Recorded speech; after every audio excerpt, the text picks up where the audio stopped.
ahead and get started. If you want to just take some time, tell us a little bit about yourself, what you're doing, what you're writing, what you're involved in.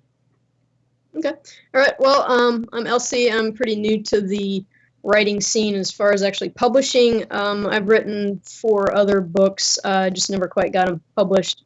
So this is my first one out. I'm going indie publishing all the way. So all the way from advertising to formatting the book, making my own cover. And that just gives me more control there. I really love the zombie type genre just because it gives me some more freedom in writing. I can use real world stuff, locations and all that, technology, but I can use the nice sci-fi element of zombies. How did you get into the zombie genre? Like, what was your awakening moment that, like, you're like, zombies are freaking awesome, and I'm going to watch all zombie content I can? Well, I mean, of course, we've all seen Walking Dead, and that was great. But I think Resident Evil, the video games, really did it for me. My friend was really into them, and she's like, "Oh, they're great." And then I'm like, "Yeah, okay, fine. I like video games and all that." But then I read the story behind it, and I'm like, "This is actually a well-written game as well." So that's what really got me into it. And just seeing that you can do zombies differently than your just usual stumbling animated corpse. Oh yeah, they've definitely grown from the Romero days. And actually, so it sounds like you kind of got into zombies a little bit later. It wasn't like the early Romero stuff that got you, and it was kind of the same way for me. For me, I remember it was raining. I was super bored. AOL 4.0 dial-up wasn't working properly. Yeah, big problems. So I decided to just walk to the movie theater. And they were doing movie screenings where it's like you go and you can watch a movie for free. They just want your opinion before it actually comes out, like wide release. Right. And nice. so I was like, hey, free movie, sure, why not? And it was Shaun of the Dead. And they were handing out beanies. You could wear. They were giving out beanies with "Aim for the Head" on the thing. Oh no way! Yeah, and I walked away from that movie like, this is exactly how people would probably react in a zombie apocalypse. They wouldn't notice it first. Yeah. So that's kind of like what started my love affair, and then I kind of got into the Romero. I got into the Walking Dead comic, before it was a TV show. Oh yeah. And then it came out as a TV show, and it was just like, that's what I was all about. And I don't know how your opinion is of the show. I've definitely liked it more back in the early days. I liked season 3 a lot. Season 1 was awesome. Season 3, 4 was okay. 2 was a little bit too slow. I kind of like what they're doing right now, but they're getting a little bit repetitive, and it's gonna be that way just because that's how the storyline goes. I mean, you meet a new bad guy, he tries to take over, you get rid of him, people die. But it's the zombie genre, and that's why we like it. We like to see how they do it. And yeah, I like the changes they've made from the comic. I mean, some people might not, but I do like who they've kept alive, and they added Daryl, so who can complain about that? Right. So, but I think you have to look at it like 2 different universes. Like, it's just the story is its own kind of universe. At a certain point, they kind of diverged, and they're just not the same story anymore. My main issue with The Walking Dead nowadays is that, like, for me, my love of the zombie genre has to do a lot with the zombies. And it seems like those are basically along the same line as mosquitoes now. It doesn't seem like they have much issue with zombies anymore. It's all the bad guys, which I understand is like the point that was trying to be made. Yeah. If you're dealing with that kind of zombie, it's like their tagline. What is it? Fear the dead, fight the living, because the humans are always going to be your worst monster. And honestly, the zombies, or the walkers, walkers and the biters, just hurt them all up and just go in and with the screwdriver and just kind of poke them in the head. I don't see how it's that big of an issue at this point. They're so decrepit right now. Yeah. How do you feel about shows like Z Nation and iZombie? Because those are kind of like alternatives that are very, very different than The Walking Dead.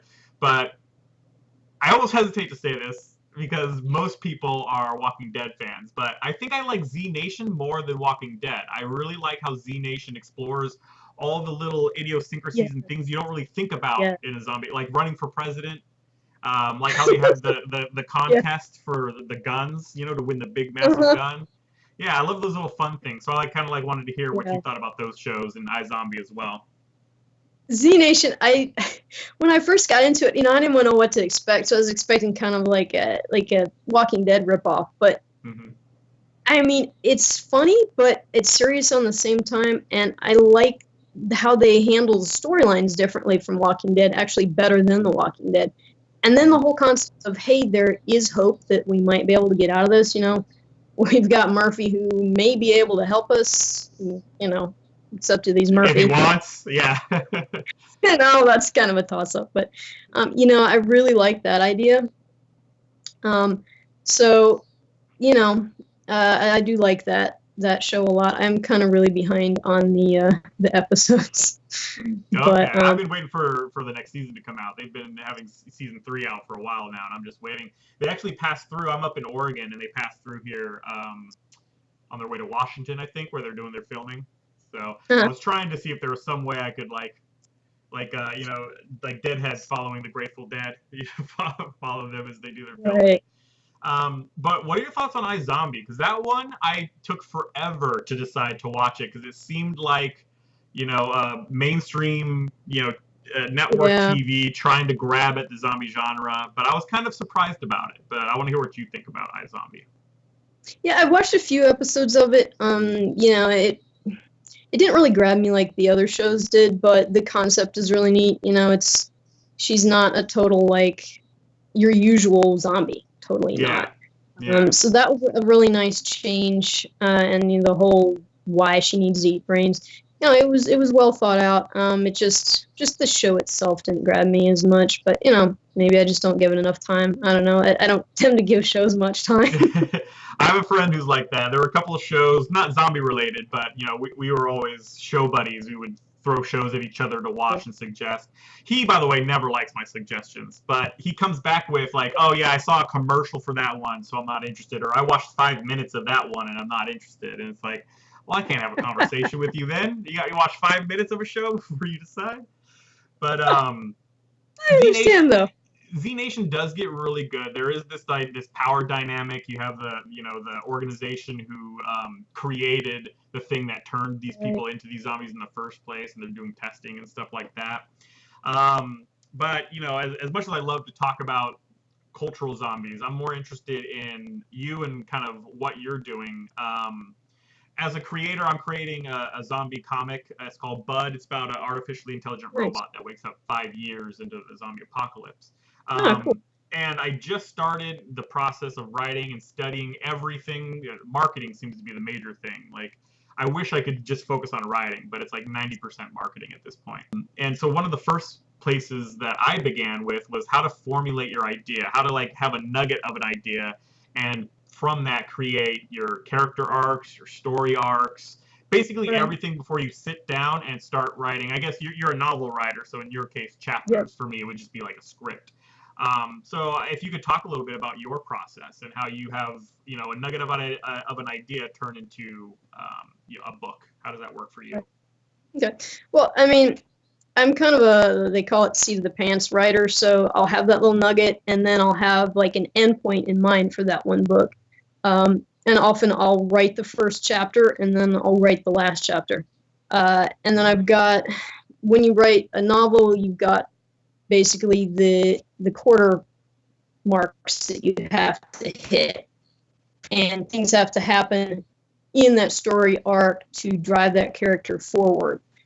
So the first quarter they're just sort of wandering around. The second quarter they've got more of a purpose. Third quarter they've got a massive purpose. Fourth quarter they hit the climax in there, and they're bringing it down.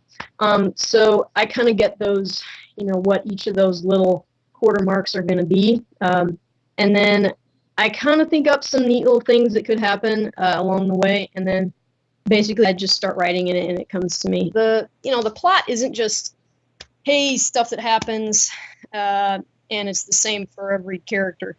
The characters have to drive that plot along. So one character is going to do something different than another character would do in that same situation, which will change how the plot goes. Sometimes I'll have in my mind and even like written out as much as I do that, which isn't much. But yeah, we'll go this way with the story. But then I get there and I'm like, there's no way that the characters are going to do that from where I am. So I think really having a solid understanding of your characters, and their fears, their weaknesses, their flaws, and what they really need to do in life to make them a better person or a stronger person, or even a worse person, depending what you want to do with that character. Mm-hmm. That's really going to help you not only with the plot, but also with just getting that character more fleshed out. And they'll take you in places and tell you things about themselves that you didn't know, and it just sort of comes out, which it's kind of neat to see your subconscious working in that way. Yeah, that's been a fun part of the writing process that I've discovered, is like when you get into the mind of a character, you kind of just think in their mode, and you're like, wow, this character's a bad person. Or you're like, I know, right? You get to discover those things about your own characters. Definitely. Well, so that's very interesting. Kind of, you have all the little pieces that kind of get put sporadically throughout your story that then you kind of just connect the dots to, like how they act to get to that point, and so on and so forth. So another thing, once I kind of mastered the formulation of the idea, getting ready to script, I saw that it basically becomes about getting eyes on your book for when it comes out. Yeah. Like, writing your story is all well and good, but once it's done and you put it out, who do you have that cares? The ironic thing that I found was family and friends generally don't. Like, they love you. They love you unconditionally. But they're not giving you any money. Exactly. Or buys for anything. Yeah. So like, one of the things I did was I created my zombie Twitter, because I decided to go with a zombie story that I was creating. So I just made a very general zombie kind of fandom where it's just jokes, news, memes. That's good. I like to go through the Twitter hashtags and anything that's kind of relevant that I can put a funny zombie GIF up in there. I do that as well. As of right now, I've got about 4,000 followers on Twitter, which is super great. Yeah, and they're actually all pretty active. It's the trick seems to be to post regularly. But so I was wondering kind of what you did once you realized, okay, I've got my concept. Now I need to figure out the kind of audience and how to get them in my corner, and how to manage their enjoyment and keeping them to stick around. How do you kind of manage all that? Well, I mean, I'm just starting out. I'm trying to get a platform, more of a platform. I tried Twitter. I'm just horrible at Twitter. I don't keep up with it, and I don't know. I just don't do Twitter. I try and I focus more on Facebook, and I like the groups. I'm in a lot of the zombie groups, the fiction groups. You post on different comments and such. You put your own comments up there. You even just directly message some people, and you can get a small following built up, and then you work up from there. Ideally you get some people who are really excited about your work, and they can push it for you, which is going to work better than you trying to post your ads all over, because eventually people, they get sick of it. They're like, yeah, I know, I've seen you, I've done that. And it's just it's about knowing more content to put up there. A little bit different since I'm a novel writer. People on the internet, they like, and humans in general, they like to see pictures and such. So you have a little bit more of an advantage. With novel writing, it's just trying to get more novels out there. That's really the biggest thing you can do to please your public, because readers do one thing: they want to read. They're into that. They've probably read all your fellow authors' books as well, and that's the other thing. Try and connect with the fellow authors, and have them also share your work, and you share their work. It's a teamwork type of an agreement. And newsletter swaps, we do those a lot. That seems to be pretty helpful. Just trying to do different things as well, whether it be giving it away for free, doing specials like, hey, if you leave me a review, I don't know, you can be on the beta reading team or something like that. It's trying to, and just responding to them, if they reach out to you, just respond to them. But yeah, with novel writing, it is a little bit weird because it's words on a page rather than, hey, here's a cool drawing for the day or something. Yeah. And that's kind of something that I do deal with, because I'm in the comic book industry. I'm just a writer. So I have no artistic ability. I mean, my stick figures are terrible. So I write, and then I find artists to draw for my story. It's kind of the same thing. I wish, like, for Inktober going on right now, you've probably seen all those posts of artists, mostly comic books, just inking every day, once a day. I wish I could participate in that. I was thinking of maybe starting some sort of similar thing for, like, a script, but I don't know if anybody wants to read a script of something. It's tough. Yeah. People like to see pictures, so they get Instagram and everything. Yeah. And piggybacking off of what you kind of said earlier, the importance of finding the people who are doing the same thing you are doing, who have done it successfully, like who already know the routine of what to do and how to do it. Like for me, that was Russell Nolte. I started following Russell Nolte. He does something called the Business of Art podcast, where he kind of just demystifies that whole thing that, especially in the comic book industry, the artists are just terrible at the whole marketing aspect. Plus, it kind of feels dirty and gross to kind of promote yourself. Yeah, so we want to be doing our art. That process. Exactly. So let's see. To move on, what did we cover? We covered the audience. Oh, you know what? I'd like to talk to you about how you think you'd fare in the zombie apocalypse. What do you think, like, any kind of skills, like almost like a resume? What's your resume for the zombie apocalypse? Well, let's see. Real life, I'm a medical professional, so I'm pretty much covered there. If I had access to the tools, because you can't do much without medicine and actual equipment and such. I'm proficient with firearms. I've taken martial arts for a long time. I do Krav Maga, jiu-jitsu, various forms of that. I live up in the mountains, so I'm kind of away from everybody else. So there's not a whole lot of people to turn into zombies in the first place. And I think the people who live in my area would have a wonderful time with zombies. I've got stuff stashed away and everything, supplies and whatnot. So I think I do pretty well. But then it depends, am I in my house or am I on the road somewhere traveling? Because I do travel for work. Depends. If you're in Walmart or you're caught on the I-85 or something, you might have a little less survivability. It sounds like you're golden. You've got the medicine, you've got the weapons. Even if you don't have weapons, you're a weapon. So there you go. My team, I call it right now. You're on my team. All right, awesome. Happens. Well, we're reaching the end of the interview. If you want to go ahead and just kind of take this time, the floor is yours. Talk about where people can find you on social media, any books that you have currently out, or any projects you're currently working on, or even just people you want to give a shout out to that are also creating like you. Okay. All right. Well, you can find me on Twitter at LC Champlin. You can look me up on Facebook at, again, LC Champlin.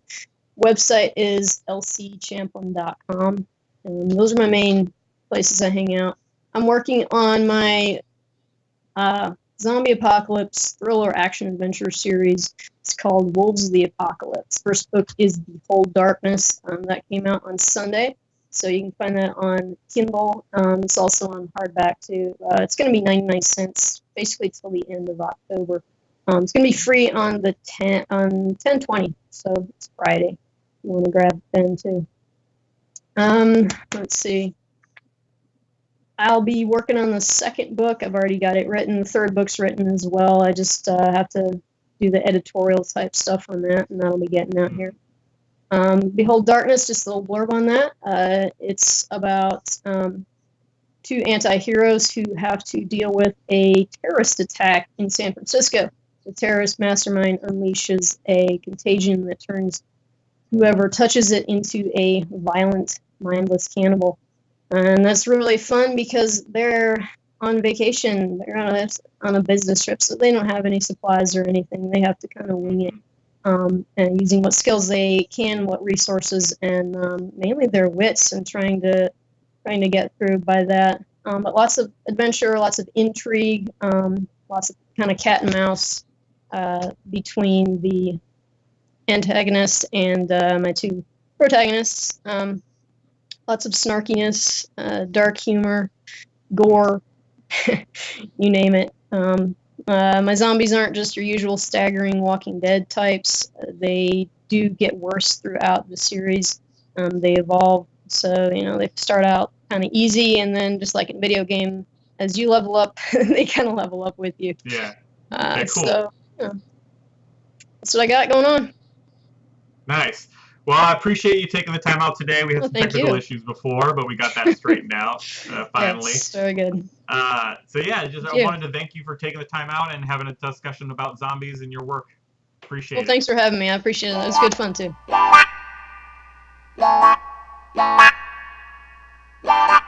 La